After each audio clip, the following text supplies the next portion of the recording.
Bonjour à tous et merci de votre fidélité à RTI 1. Voici les titres de ce mercredi 31 mars 2021.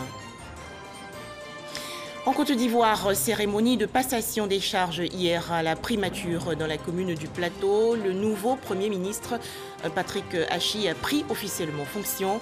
Ses remerciements étaient à l'endroit du président de la République, Alassane Ouattara. Toujours en Côte d'Ivoire, Amadou Soumaoro, réélu hier à la tête de l'Assemblée nationale avec 158 voix. Scrutin dans le calme et la convivialité. Amadou Soumaoro préside encore aux destinées de l'institution pour la législature 2021-2025. Enfin, acquittement confirmé ou annulé pour l'ex-président ivoirien Laurent Gbagbo et son ex-ministre Charles Blé Goudé. La Cour pénale internationale se prononce aujourd'hui.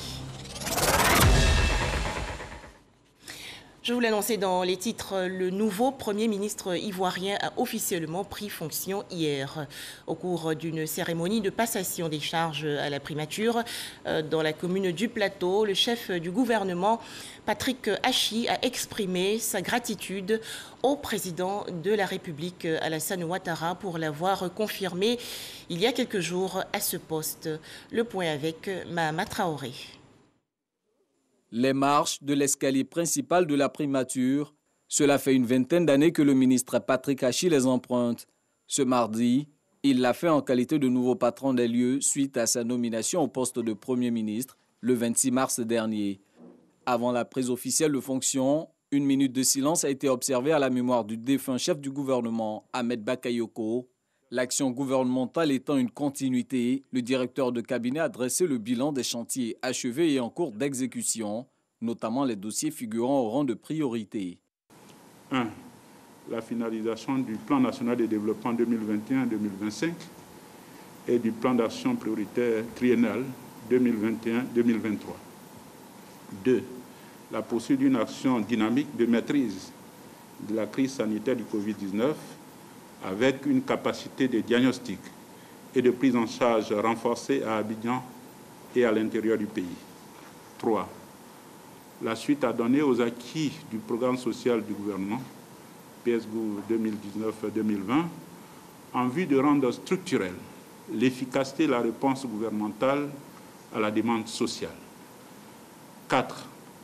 La redynamisation de la couverture maladie universelle pour permettre à l'ensemble de nos compatriotes, notamment les plus vulnérables, de bénéficier de soins de santé de qualité. 5. La prise de mesures vigoureuses pour le renforcement de l'efficacité et de la qualité de la gestion opérationnelle des projets de développement, notamment ceux financés par les partenaires techniques et financiers. Quant à la secrétaire générale du gouvernement, elle a fait le point des textes de loi sur lesquels le nouveau Premier ministre doit plancher dans les prochains jours. Après cet état des lieux, il est revenu au nouveau secrétaire général de la présidence de transmettre symboliquement les dossiers au chef de gouvernement. Le président de la République vous a choisi pour coordonner l'action gouvernementale. Compte tenu des défis à relever pour améliorer les conditions de vie de nos populations et trouver de l'emploi pour nos jeunes, conformément à la vision du président de la République et à son programme, la Côte d'Ivoire solidaire, programme que vous connaissez très bien. Monsieur le Premier ministre, chef du gouvernement, nous n'avons aucun doute que vous réussirez, sous l'autorité du chef de l'État, votre mission à la tête du gouvernement. Je voudrais, au nom de son Excellence, Monsieur Alassane Ouattara, président de la République de Côte d'Ivoire, vous réitérer mes félicitations et vous souhaiter plein succès dans la conduite de l'action gouvernementale au service de nos populations. Désormais imprégné des défis à relever à la primature, Patrick Achi entend maintenir le cap tracé par ses prédécesseurs. Nous devons puiser en nous-mêmes les ressources morales, intellectuelles et spirituelles pour continuer notre marche en avant, afin d'amplifier l'œuvre de nos illustres frères. Je sais donc pouvoir compter sur vous tous pour relever, dans un esprit de solidarité et d'émulation, les importants défis auxquels notre pays est confronté. Monsieur le ministre, secrétaire général de la Présidence de la République, Mesdames, Messieurs, l'action gouvernementale est une continuité qui, tout en s'inspirant des acquis importants du passé, doit s'enrichir continuellement des exigences du moment. J'aborde donc mes fonctions de Premier ministre dans cet esprit d'approfondissement des chantiers ouverts, avec pour objectif majeur la mise en œuvre diligente et réussie du programme de société du président de la République, son Excellence M. Alassane Ouattara. La primature compte 18 structures sous tutelle et un personnel composé de 306 agents. Toujours en Côte d'Ivoire, 158 voix pour Amadou Soumaoro. Le président sortant de l'Assemblée nationale a été reconduit hier à la tête de l'hémicycle. Amadou Soumaoro préside encore aux destinées de l'institution pour la législature 2021-2025. Moussa Konaté. Amadou Soumaoro conserve son poste de président de l'Assemblée nationale. Le député de Séguéla sous-préfecture a remporté l'élection tenue lors de la séance inaugurale de l'Assemblée nationale qui a vu la présence de 240 députés sur les 249 élus le 6 mars dernier. C'est la reconnaissance à une personne qui a œuvré pendant longtemps aux côtés du président Ouattara pour les Ivoiriens. Et je crois qu'en ce jour, il mérite encore davantage d'avoir la confiance de ses collègues députés. Je suis très heureux de sa réélection. C'est une victoire qui est méritée et nous avons donc espoir qu'il aura de l'amélioration, n'est-ce pas, au sein de l'Assemblée nationale, dans le suivi des actions gouvernementales. Nous nous réjouissons et je pense que c'est la continuité. M. Amadou Soumaoro a quand même donné beaucoup de choses. Il a permis que les députés aujourd'hui aient un statut. M. Amadou Soumaoro a fait ses preuves. Je pense que c'était légal de l'aider à continuer ce qu'il a aidé à commencer. Le RHDP a une majorité confortable. C'est normal que le choix soit porté sur le candidat du RHDP. C'est un choix que nous saluons. C'est la majorité qui a prévalu. Nous espérons maintenant que les règles de fonctionnement de l'Assemblée nationale soient respectées, que dans la composition du bureau de l'Assemblée nationale, toutes les sensibilités soient représentées de façon juste et que l'institution fonctionne sur la base des principes démocratiques. Ils ont la majorité et donc mathématiquement, le résultat qui est sorti du vote est celui que tout le monde attendait, donc il n'y a pas réellement de surprise. La procédure vis-à-vis de nous autres a été très objective puisqu'elle correspondait exactement au texte. Et donc il n'y a pas eu non plus au niveau des textes de surprise, donc tout s'est bien passé. Amadou Soumaoro, candidat du RHDP à cette élection, a obtenu 158 voix contre 85 pour son adversaire, la candidate du PDCI RDA, Nzi Afoué Eliane, députée de Bokanda. L'opposition est minoritaire à l'Assemblée nationale, donc je peux dire qu'ils nous ont voté, presque l'intégralité, tous les députés de l'opposition, donc je suis satisfaite du résultat, la démocratie a triomphé. Donc je dis merci à tous les députés qui m'ont voté. Je félicite aussi également le vainqueur. Ils étaient au total 4 candidats retenus pour le poste de président de l'Assemblée nationale. Les 2 autres candidats, Vassilike Konaté et Mariam Traoré, ont tous deux retiré leur candidature pour soutenir celle d'Amadou Soumaoro. Réélu donc à sa propre succession, le président Amadou Soumaoro s'est adressé à l'ensemble des députés. Je voudrais remercier ceux qui ont porté leur voix sur moi pour m'élire en tant que président de l'Assemblée nationale et l'ensemble des députés. Je remercie également toutes les personnalités qui ont pris de leur temps pour participer à cette séance. Vu que la rentrée parlementaire est dans 2 jours, je voudrais réserver mon allocution pour cette circonstance. Rendez-vous est donc pris ce jeudi 1er avril à l'hémicycle pour la cérémonie solennelle d'ouverture de la session ordinaire de l'Assemblée nationale. Ce jour où le président Amadou Soumaoro donnera son discours d'orientation pour cette nouvelle législature. Voilà, Amadou Soumaoro, le président de l'Assemblée nationale de Côte d'Ivoire, conserve son poste, et cela pour la législature 2021-2025. Voyons ensemble son parcours professionnel avec Moussa Konaté. Amadou Soumaoro, réélu président de l'Assemblée nationale, cadre du RHDP. Amadou Soumaoro, âgé de 68 ans, n'est pas un inconnu dans le milieu politique ivoirien. Il a occupé de nombreux postes de responsabilité au sein du PDCI dans les années 90, au RDR où il fut secrétaire général par intérim de 2012 à 2015 et président du directoire du RHDP de 2015 à 2017. Le député de Séguéla sous-préfecture a aussi occupé le poste de ministre du Commerce de 2002 à 2005. Il fut conseiller spécial puis ministre auprès du président de la République chargé des affaires politiques de mai 2018 à mars 2019. C'est le 7 mars 2019 qu'Amadou Soumaoro est élu président de l'Assemblée nationale après la démission de Guillaume Soro, avec comme ambition renforcer la cohésion interne à l'Assemblée nationale.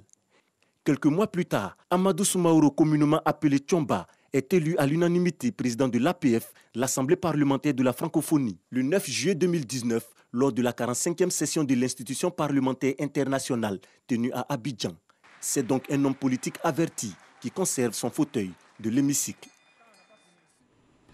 Voilà, Amadou Soumaoro, réélu hier à la tête de l'Assemblée nationale de Côte d'Ivoire pour 5 ans. Alors comment les parlementaires ivoiriens ont-ils accueilli cette nouvelle? Ils sont au micro de Éric Goré.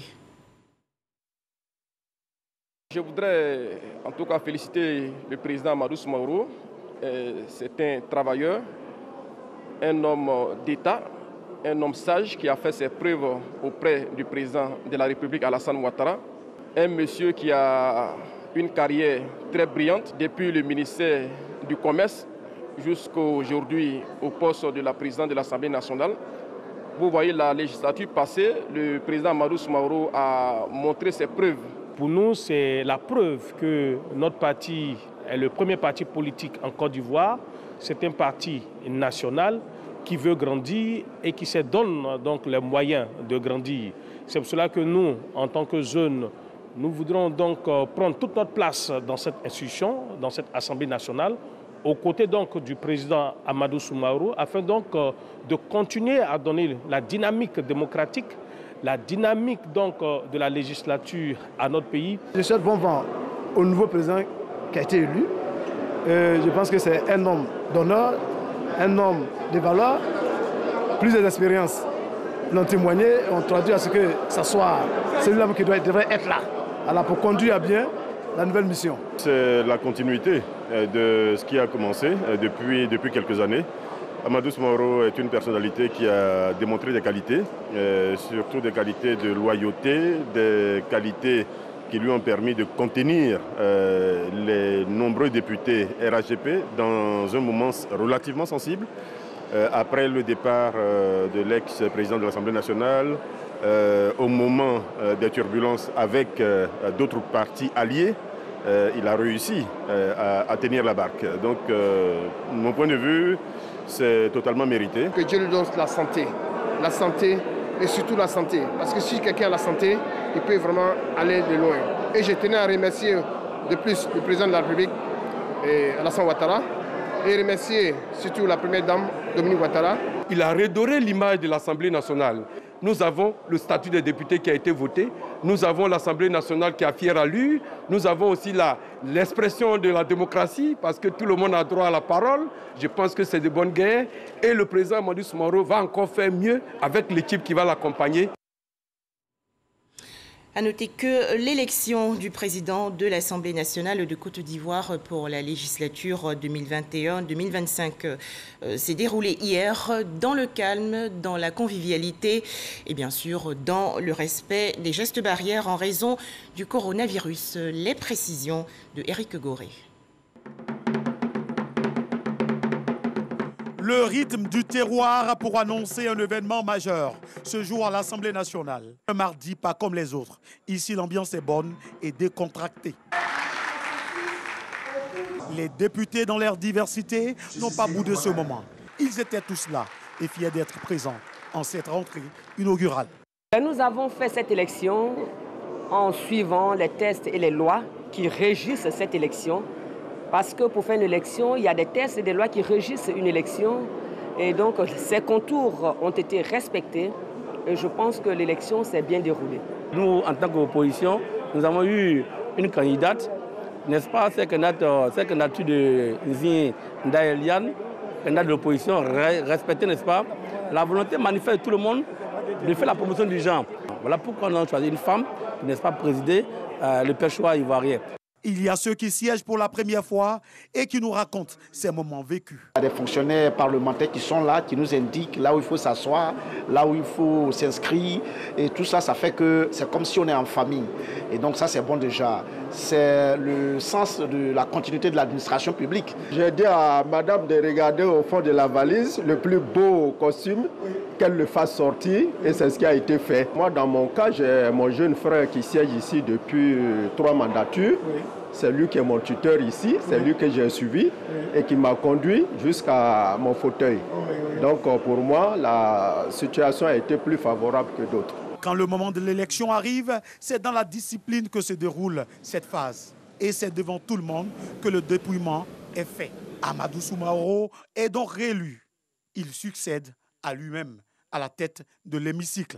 Un philosophe a dit, si vieillesse pouvait et si jeunesse savait.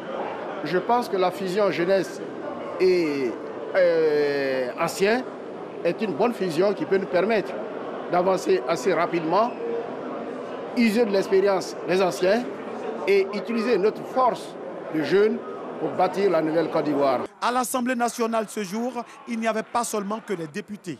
Certaines personnes se sont rendues pour assister à cet événement.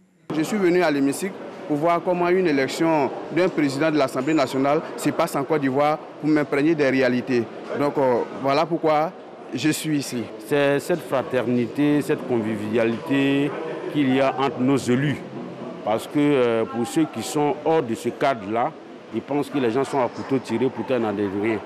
Réélu par ses pairs, Amadou Soumaoro devra travailler pour l'amélioration des conditions de vie des populations ivoiriennes pendant sa mandature. La vie a repris son cours normal à Teini, dans la région nord-est du pays, après l'attaque perpétrée dans la nuit du 28 au 29 mars dernier contre une position de la gendarmerie nationale par des individus armés. Cette offensive avait occasionné la mort d'un gendarme. Une attaque terroriste également à Kafolo, près de la frontière avec le Burkina Faso, contre les positions militaires ivoiriennes dans la nuit du 28 au 29 mars dernier. Bilan 2 soldats ivoiriens morts. La situation est désormais sous contrôle et les opérations militaires de ratissage s'intensifient. Le point dans ce reportage de Léon Brou de RTI Bouaké. Petit Nation, 30 km avant Kafolo, théâtre de l'attaque d'assaillants sur les forces de défense et de sécurité dans la nuit du dimanche 28 au lundi 29 mars 2021. Dans ce village carrefour, les populations vaquent à leurs occupations habituelles. C'est qu'ici, on n'a pas été ébranlé par cette deuxième agression terroriste. Nous, on n'a pas trop senti ça parce qu'il pleuvait chez nous ici. Il y a des gens qui disent que non, ils lançaient des, je sais pas, les lance-croquettes, il y avait les tirs. On ne pas dire quelque chose qu'on n'a pas vu. Mais côté trafic, des interruptions encore dans le sens Petit-Nation-Kafolo. En témoigne la direction de ces véhicules, pourtant en partance pour Kafolo. On est arrivé à Nassin. On nous a fait retourner pour dire qu'on va venir attendre un peu. Les gens qui appellent pour dire que la route est libérée. Là, nous, on continue pour aller. Bon, je n'étais pas au courant de ce qui se passait sur ma ligne.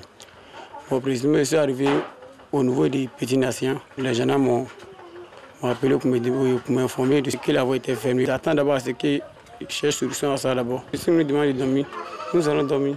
Pour nous mettre notre sécurité. Pour sa propre sécurité, l'entrée à Kafolo est encore soumise à autorisation des forces de défense et de sécurité. Mais, rassure l'état-major général, la situation est sous contrôle des armées depuis les premières heures de ce lundi 29 mars. Seulement, les ratissages continuent pour débusquer les auteurs, les complices et les instigateurs de ces attaques de Kafolo. Agression dont la dernière et la deuxième du genre en moins d'un an a fait 5 morts, dont 2 soldats ivoiriens, toujours selon l'état-major général des armées. En Côte d'Ivoire, 750 francs CFA, c'est le prix borchant du cacao pour la campagne intermédiaire allant du 1er avril au 30 septembre 2021. Annonce faite aujourd'hui par la direction du Conseil Café Cacao, le Conseil Café Cacao qui invite les producteurs et acheteurs à respecter scrupuleusement le prix indiqué. Parlons à présent de l'économie informelle en Côte d'Ivoire. Elle représente 30 à 40% du produit intérieur brut. Malheureusement, ce secteur présente une perte énorme en termes de recettes publiques. Alors pour résoudre ce problème, le statut de l'entrepreneur a été institué. Les explications de Lanciné Bakayoko. Il y a quelques années, Roger Bango, jeune entrepreneur de mode, avait fait le choix de l'informel.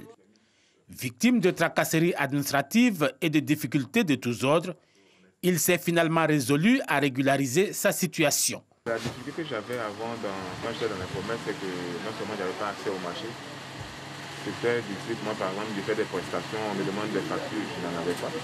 Et donc ça me limitait dans tout, ça me limitait dans pas mal de choses.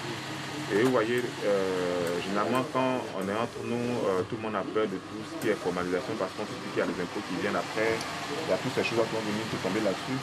Donc finalement, on a tous peur d'aller à la formalisation.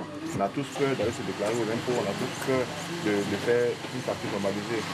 Mais à un moment donné, bon, on avait marre parce que c'est clair que je te dis que soit à partir du moment où tu crées une entreprise, à un moment donné, il faut évoluer. Aujourd'hui, basé à Cocody les Deux Plateaux, Roger Bango a formalisé son activité. Malgré la quarantaine de personnes qui travaillent dans les ateliers de couture et dans les salles de broderie, le jeune entrepreneur a le carnet de commandes bien chargé. Le cadre est accueillant et sécurisant, surtout aussi. Quand on rentre, on est fier et c'est taillé. Si on te dit taille 42, taille 44, quand même la personne n'est pas là, que tu prends la taille 44, tu vas offrir, la personne porte, ça va. Ça veut dire que c'est du professionnalisme. Sortie de l'informel, une problématique que le gouvernement tente de régler via le statut de l'entrepreneur. C'est un nouveau régime juridique simplifié créé par l'acte uniforme de l'OHADA. Il s'applique à toute entreprise ayant un chiffre d'affaires inférieur à 10 millions pour les prestataires de services, 20 millions pour les artisans, 30 millions pour les commerçants. En Côte d'Ivoire, ce chiffre a été porté à 50 millions. Nous avons donc décidé de fixer ce montant à 50 millions en Côte d'Ivoire pour tenir compte du niveau de développement de la Côte d'Ivoire. On s'est dit, avec le niveau de développement de la Côte d'Ivoire, si on limitait simplement à 30 millions, eh bien, il y a une bonne partie qui serait exclue de ce statut-là. Donc c'est plutôt un avantage en essayant d'élargir. L'opération d'enrôlement a été lancée en février à San Pedro, l'un des centres pilotes avec la ville de Bouaké. Ange Bailly fait partie des premiers à s'être fait enrôler. Avec la carte de l'entrepreneur, je crois que beaucoup de choses vont vraiment marcher et vont réussir vraiment dans ma position. Il s'agit pour ces jeunes opérateurs économiques d'intégrer les circuits formels, non seulement pour se prévaloir des dispositions relatives au droit commercial général, mais surtout profiter des exonérations fiscales qui s'imposent à l'entrepreneur individuel. Il faut qu'on arrive à ramener tout le monde dans ce programme-là, pour que tous les artisans, tous les commerçants qui sont dans ce domaine-là puissent se formaliser, pour que nous tous, on puisse avoir une chaîne de valeur qui roule comme il se doit. Si les acteurs de l'économie parallèle intègrent le statut de l'entrepreneur, c'est toute la chaîne de production de la richesse nationale qui sortira renforcée, car l'informel constitue un problème à un triple niveau. Premier niveau, c'est au niveau des acteurs eux-mêmes du secteur informel. Ils sont victimes de tracasseries administratives et ils ne peuvent pas bénéficier de tous les avantages que l'État est en train de préparer pour eux. Deuxième niveau, c'est les entreprises qui sont formellement identifiées et qui sont formellement déclarées. Celles-là, parce qu'elles sont victimes de ce qu'on appelle la pression fiscale, puisqu'elles sont seules à payer. Il y a une bonne partie qui est dans le secteur informel qui ne paye pas, et ceux qui payent sont tout petits, et c'est ceux-là, il y a une certaine pression fiscale, effectivement, ils se plaignent de cela. Et puis le troisième niveau, c'est au niveau de l'État lui-même. Vous savez, effectivement, tous ceux qui sont dans le secteur informel, c'est vraiment des pertes énormes pour l'État en termes de ressources et en termes de recettes fiscales.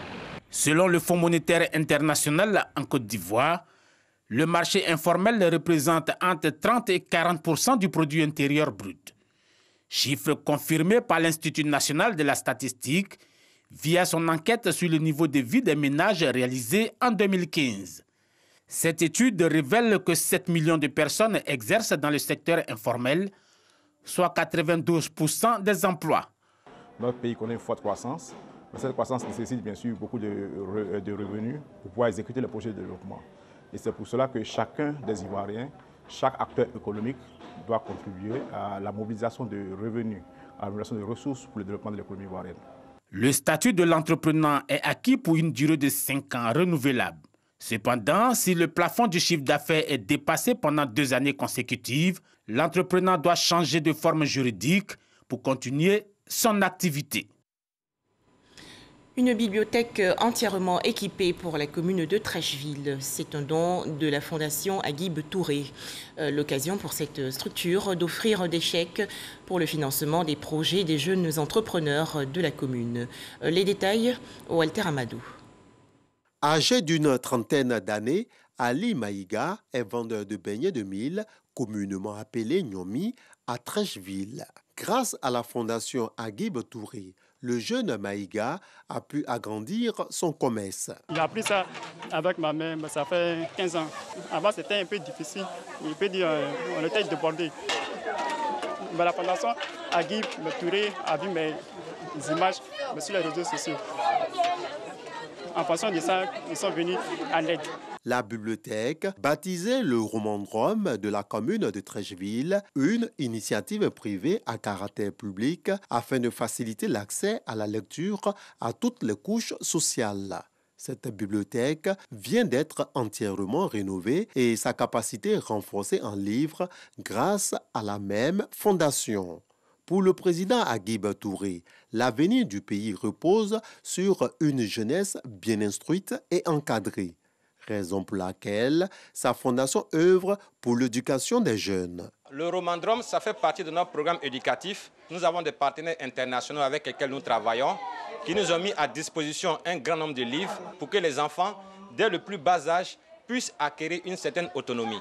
La fondation Aguib Touré compte multiplier ses actions en faveur des populations pour contribuer à leur épanouissement. Bouaké, dans la région centre du pays, a accueilli il y a quelques jours le lancement officiel d'une opération de distribution de foyers améliorés. Les bénéficiaires, notamment les femmes transformatrices de manioc et autres cantines scolaires, ont exprimé leur reconnaissance. Kwadio Kwame de RTI Bouaké. Dans le cadre de la mise en œuvre du projet d'appui au développement des filières manioc et maraîchers Pro 2M, le FIRCA assure l'un des volets importants consacrés à la prise en compte de l'environnement axé sur l'efficacité énergétique des unités de transformation de manioc. En effet, la Côte d'Ivoire, qui autrefois disposait de plus de 16 millions d'hectares de forêt, se trouve aujourd'hui avec environ 3 millions d'hectares de forêt. Nous avons un plan d'atténuation de ces impacts-là. Au niveau de la consommation du bois, nous agissons sur l'amélioration des conditions de cuisson à travers des foyers améliorés. Lancement officiel donc de la distribution de foyers améliorés aux différents bénéficiaires du projet que sont les transformatrices artisanales de manioc et aux cantines scolaires. Les avantages et techniques d'utilisation des foyers améliorés. Il faut utiliser du bois qui est très sec. Pourquoi du bois très sec? Parce que ça facilite la combustion. Au niveau du charbon, on a demandé qu'on prenne des petites pièces pour faciliter la circulation de l'air, qui également participe à la performance énergétique du foyer. Les foyers améliorés sont bénéfiques à plusieurs égards. Ces foyers sont très utiles pour nous, parce que sur le plan économique, ça fait qu'aujourd'hui on utilise moins de bois. Aujourd'hui, on parle de problème de cancer par-ci, par-là. On ne consomme plus la fumée. Il y a nos soeurs parmi nous aussi qui sont asthmatiques, qui ne pouvaient pas préparer la téké. Mais aujourd'hui, ils peuvent préparer parce qu'il n'y a plus de chaleur qui nous touche. Les foyers améliorés constituent aujourd'hui une meilleure alternative pour résoudre les questions d'approvisionnement durable de nos ménages ruraux et urbains et la protection de la santé des femmes et des enfants. Et nous parlons encore du coronavirus et de l'importance des gestes barrières pour mettre fin à cette maladie.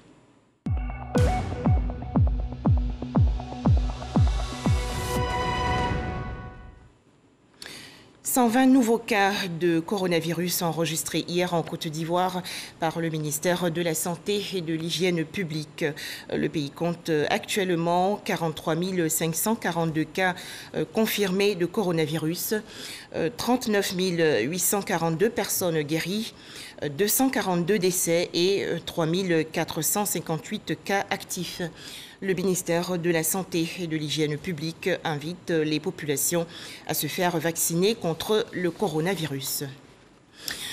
Direction à présent La Haye, aux Pays-Bas. La Cour pénale internationale, la CPI, va décider cet après-midi si elle confirme ou annule l'acquittement prononcé en 2019 de l'ex-président ivoirien Laurent Gbagbo et de son ex-ministre Charles Blé Goudé, jugé lors d'un procès pour crimes contre l'humanité. Procès lié aux violences post-électorales en 2010 et en 2011 en Côte d'Ivoire. Enfin, drame en Tanzanie. Environ 50 personnes sont mortes dans une bousculade survenue au stade de Dar es Salaam, ville où était organisée une cérémonie d'hommage au président défunt John Magufuli, annonce faite hier par les autorités tanzaniennes. Voilà, merci de votre attention, merci de nous avoir suivis.